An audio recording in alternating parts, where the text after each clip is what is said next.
Hello and welcome to Retro 70s Kid, where tonight is my 50th episode. Yay! However, I would normally have an audience, but because of the way things are, I don't have an audience. We have an empty room tonight. There's just the two of us. So producer and I will do this lovely 50th episode all by ourselves. I was even going to get a cake, but I couldn't even get a cake. So I would have eaten it anyway, so it's probably a good idea. But I did have bigger plans, but this is it. So I thought for 50th episode, which is a big deal for our little channel, we've been going for 2 years and I do the episodes whenever I possibly can. We've been doing a lot lately to get a backlog, when I can speak. And tonight I thought I would do my childhood toys part 1, which ranges from about 1966 to about 1978.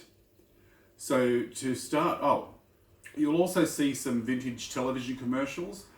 Some of them are really bad quality, so just bear with it, watch it, enjoy it for the vintageness that it is. So what else did I have to say? So yeah, let's get to it. There's a lot to get to. So to start with, my earliest toy is this beautiful wind-up musical Scotty Dog. This was Dad got this when Mum brought me home from the hospital.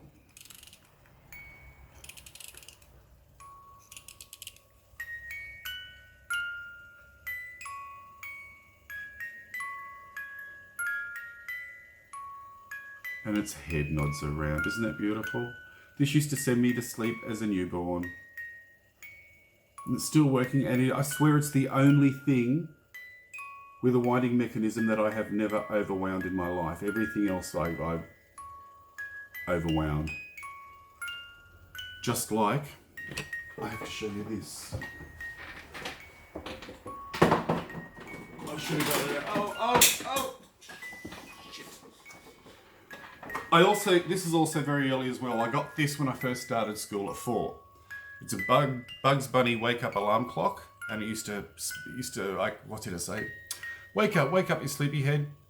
When you get up, I'll go back to bed. It is sort of Bugs Bunny laugh, but it's overwound, and it's going to cost me a fortune to get fixed. So that was from when I was about 4. I started school at 4.5 because I was just so talented. But anyway, that's an early one. And my beautiful Scotty Dog, I'll treasure that forever. And Mum and Dad haven't seen this for years. They're going to love seeing this. And then one of the early presents I got also was this Doll's House set. Now, if you want to see how I ended up with a Doll's House, go to episode 27, where I do 2 tin Dollhouse reviews, vintage. Got this about 1967, 68, quite by accident. And even though these aren't the original sets, I exactly got that one and had exactly this Doll's House, but I've since re-got them online. And this old furniture set that was handmade, I got that as well. I think that was to originally go in the Dollhouse, but it was too big. So then I got this set. Never had the dolls to go with it, never wanted dolls, but I just wanted to play with the furniture, which is probably why today I have a little flair for interior design. So that probably started way back then. And then moving on to the Viewmaster. Every kid back then had a Viewmaster because there wasn't a lot of other kind of, well, it's not even digital, but entertainment to keep the kids occupied. This was a special gift set for fairy tales. And this was before the talking Viewmaster. Now I have done a show on this, but I'll show you quickly again. The original set came with this and this set of so many discs of different fairy tales, quite a lot actually. And that was the gift pack. But then also got given 5, Little Countries of Europe, The Plant Kingdom, Bugs Bunny, Dracula, that used to scare me, the Aristocats, and Casper. So they're 50-something years old. And the top's damaged, of course, because I was impatient as a child. Because I think most kids, well, nothing's changed much. Then another early toy I got was down here to Smash Up Derby. Now, can I possibly reach it? Thank you. desperately wanted this when I was about 4, because it was, maybe it was 1970, 71 or something like that. And I love this toy. I've got the ramp there. I've got 2 cars. I've got another one, but it's missing and I think has fallen behind one of the giant wardrobes in my toy room. And I just can't get to it because I have to empty out the wardrobe and have it dismantled. So I think it's behind there because one day I was rummaging around the top. These are up there, and then I heard a clink, clink, clink, clink, clink down the back, and I didn't know what it was, but I've never been able to find the car since. So I do have the other one. I did have the parts in a Ziploc bag for both of them, which has disappeared, and I haven't seen them for over 10 years. But it was a great toy, kept me occupied for hours, but it drove Mum and Dad mad because used to race off and fly up the ramp and smash into each other, and then all the parts would fly off. But you can imagine, your parents only being able to cope with a certain amount of that. And we'll show you a commercial for that too, which is very bad quality. He's a demolition demon in a beat-up Chevrolet. It ain't worth $1, so he wrecks it every day. Now here is Kenner's SSP smash-up derby set. And you can hoot and holler, cause you ain't seen nothing yet. Crash, bang, crack 'em up, put 'em back again. Crash, bang, smash 'em up, it's smash-up time, my friend. And then down the front here, Action Jackson. That was my first action figure in about 1970, 71. That's not my original because I haven't been able to put my hands on my original one, which I've got somewhere. It's just I just couldn't find it. So that's another one I've got. That might be my original because his waist is really loose. The elastic's really loose. But I've got one in the proper outfit and everything. And I had the Action Jackson Jungle House, which today is rare as hen's teeth and is worth a fortune.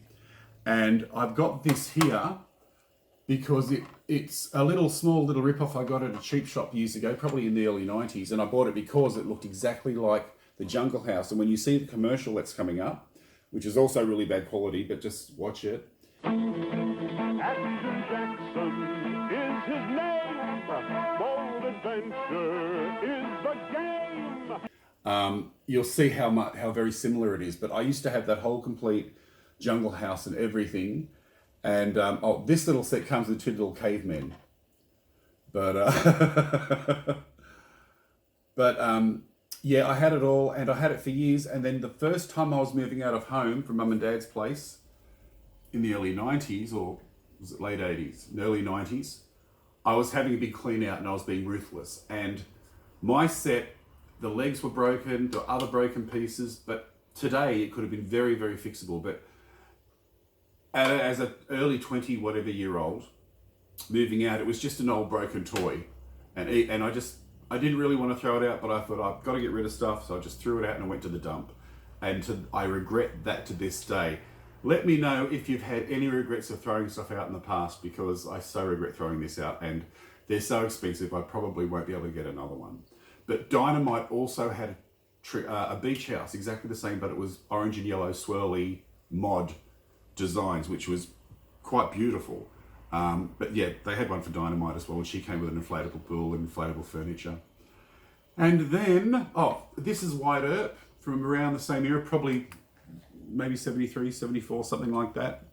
There was a whole range of those sort of characters. And then we've got Evel Knievel, about 1975. I got him Christmas 75, I think. When I opened him, I thought I was going to be getting the stunt cycle, and I never got the stunt cycle, just Evel Knievel on his own. It's an Evel Knievel round. Far out. Wow.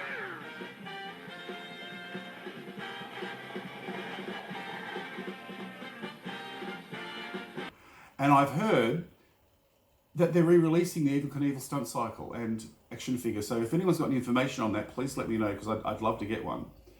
And then also the early, while we're there, we've got my mod hair Ken doll. He was from about 1972 with the hair. And because I lived with two girls in the street who had Barbies, I only had Big Jim and Action Jackson, and they weren't the right size. So I really wanted a Ken, and I wanted one with hair, and I got Mod Hair Ken. And that's his complete outfit. And this is a copy Ken, the earlier Ken, kind of like the Twist and Turn Ken, and the one where he moves. That's a copy, and he's got more of an Action Man body, but he's the same size. Then moving to Big Jim. He's about 1973, I think. Beautiful camper. And I've done a complete show on that, which is episode 3. And I take it, like, open it up and show everything. And I've got Big Josh as well. This is Big Josh. He's in the set, which is, it's got the alligator that moves. So he's got that on there, which I do show. I won't show it in full here, but it still works beautifully. There we go. And I'm just missing the engine off the back of that. And this is the 1972 Australian gold medal Olympics Big Jim. It is, and he came with a whole load of sporting equipment. And I think I showed that in episode 3 as well. So then that's the Big Jim, and so it's about 73. And then also, around that time, came my G.I. Joe Land Adventurer. This is the Search for the Golden Idol set. This also came with a Cobra, big round curly rubber Cobra, like metal frame, and a Buddha idol which opened up and it had several ruby plastic, well, like diamond ruby things in it. There it is, but it's guarded by a giant cobra. Can Joe get the idol? You find out. Which is why they needed it. And I've since lost those, they've disappeared as well, but I've still got the Land Adventurer and the helicopter. And if you want to see a full review on those with all of his clothes and accessories, it's part of it, that is episode 6. And then, of course, we've got the $6 Million Man, which was about 1975, 76. And the Bionic Transport and Repair Station. Now, I've done a huge special episode show on the $6 Million Man and the Bionic Woman and all my stuff with the replacement assignment arms and legs and all that sort of stuff. That is episode 8, which is way back. But that's a good episode, so give that a look. And then, of course, after that, when I lost interest in all of this, when Star Wars came along.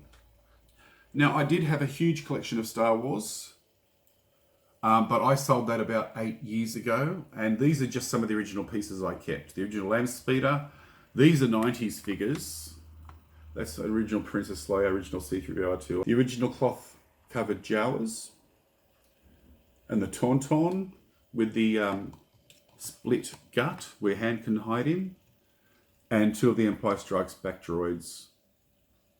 And then I got some of the die-cast vehicles, and a couple of model kits I had back then. This is a C-3PO from like 77, 78. Lost his arm years ago, don't know what happened to it. But this is that's the cover of the box. I kept that. Because I've got the R2-D2 as well just behind me, and that's the cover art for that as well from MPC. And also, because Mum wouldn't let me keep boxes, so I would cut them up, and this is the original box to the Land Speeder. And that's the side panel. Wish I had the box, like complete. But I do have the front and back and a couple of the sides.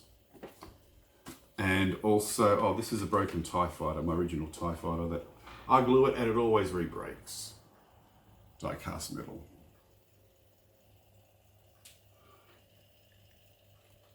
So that goes with the X-Wing.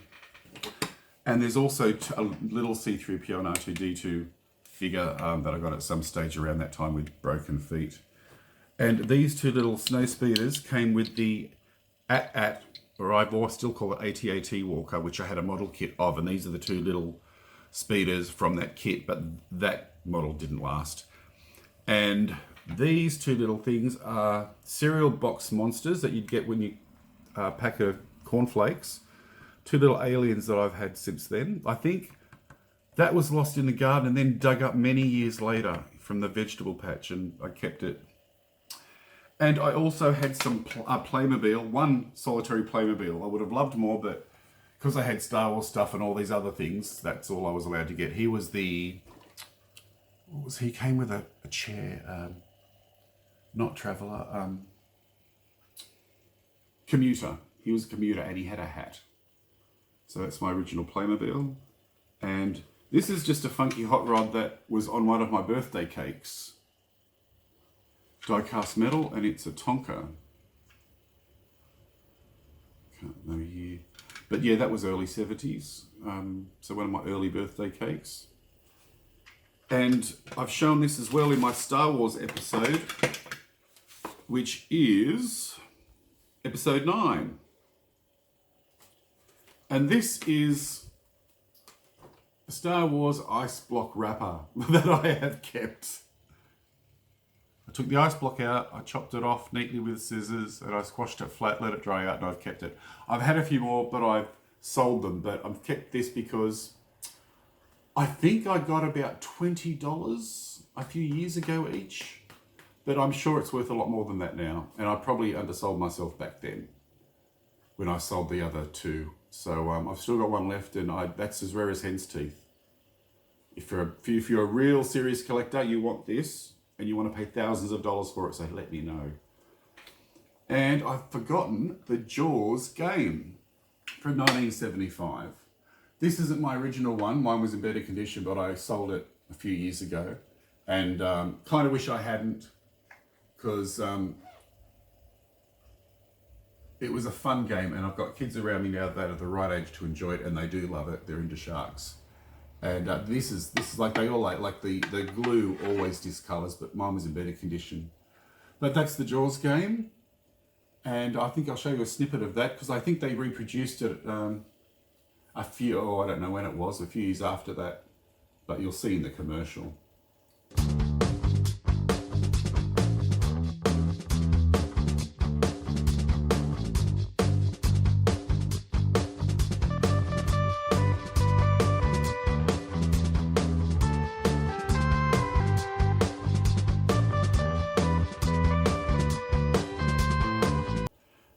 And what have I forgotten? Oh, Battlestar Galactica. After Star Wars 1978 was Battlestar Galactica, the movie and movies and series. And that's my Colonial Viper with the little Colonial guy inside, which is rare as hen's teeth.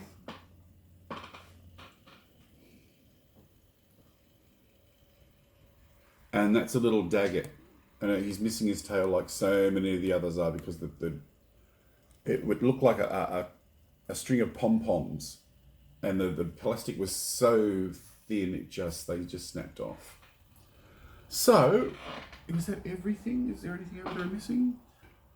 So, this is my childhood on a table, basically. All the loves of my life I couldn't part with, and some others I wish I didn't part with. But I hope you enjoyed going down memory lane with me. It was quite nostalgic and still is. So that's it for my 50th episode. I wish it could have been bigger with more celebration, but we'll do that on the 100th. It doesn't matter. So stay safe, stay well. If you've got time to look at YouTube and take your mind off things, this is a good time for binge watching. Binge watch Gav, Retro 70s Kid. You'll love it. I'm very, very funny sometimes. Thank you and good night.